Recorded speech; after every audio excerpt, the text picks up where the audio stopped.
Welcome to Wrap It Up. This is another exciting, another fresh episode where you're about to hear a wrap up of the past week's most trending news stories. Thank you so much for tuning in. My name is Nonka Zibulogindi. Now let's get into it. We saw that SAA finally got the bailout that they were looking for. Development Bank came to their rescue to give them the 3.5 billion rands that has come to them. And they are saying that they are going to use sensible measures to effectively use this loan, and I hope that that will be the case because they've been bailed out for so many times and it's been so episodic, and I hope that it will be quite far before they actually ask for another bailout and they really mean what they say. I'm very happy that SA is not liquidated, that people's jobs are still intact and operations are going as they should. So big ups to the Development Bank for actually giving this loan.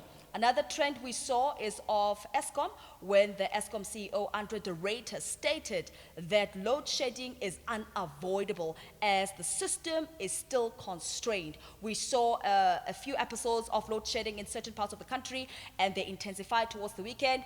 And in this week, Eskom did say that there will be stage 2 load shedding up until Thursday. So we just have to live with it for now. However, I feel very sorry for businesses, especially food outlets, restaurants, funeral parlors. I was actually reading an article about a funeral parlor director saying that this is really costing mortuaries as the decomposition process is happening faster than it should. So it's quite bad. It's quite bad. Imagine with the heat wave as well, it's even speed fasting the process. So I really hope for a South Africa where we can experience a whole lot less of load shedding than the past years. Another trending story that we saw is of the murder case of the slain TVET college student Precious Ramabulana being postponed to February. So this after the killer made his second appearance in court with a lot of residents that were protesting against him, and it was quite sad because the mother is finding it very difficult to move on and to find closure regarding the daughter that passed away, and she was stabbed about 52 times.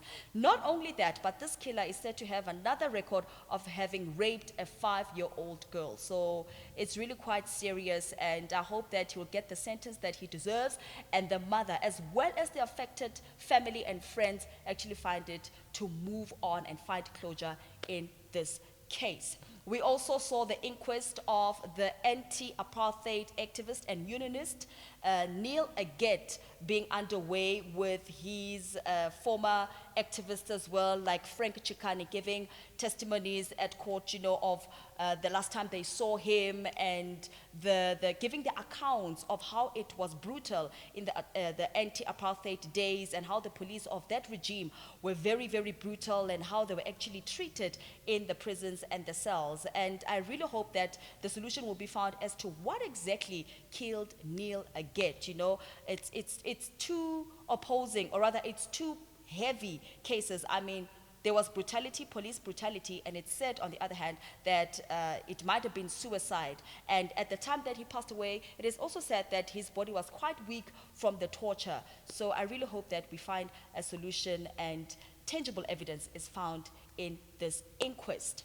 Another trending story that we saw is of the shutdown that was still continuing and is still continuing in Kwakwa, where, the locals do feel that the government just wants to give them trucks with water and not actually put water through their taps. They demand rather running water in their taps.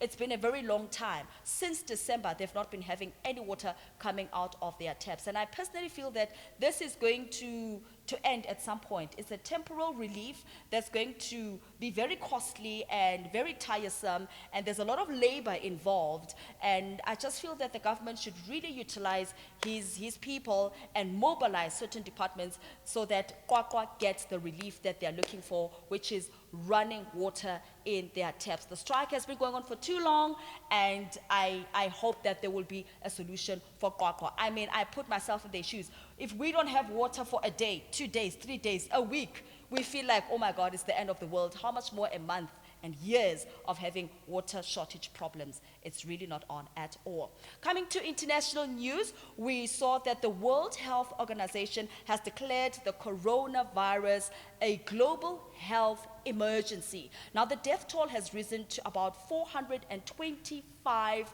people that are dead as a result of this coronavirus, and the cases reported about 20,000. So it is quite bad. It is quite bad. But what I'm happy for is that certain flights of people coming from China and the related places and countries, they are actually halted for now, which is quite good. It's really sad how this virus is ravishing nations. About 151 countries are affected, and only one death has been reported, and it comes from Philippines. So it's an emergency. It's an emergency. And I know this is a show to give you a wrap-up of the past week's trending stories, but I need to give you this one. So on the 29th of February, we're going to have the Soweto Derby at FNB Stadium. So the biggest football clubs in South Africa are going to be playing.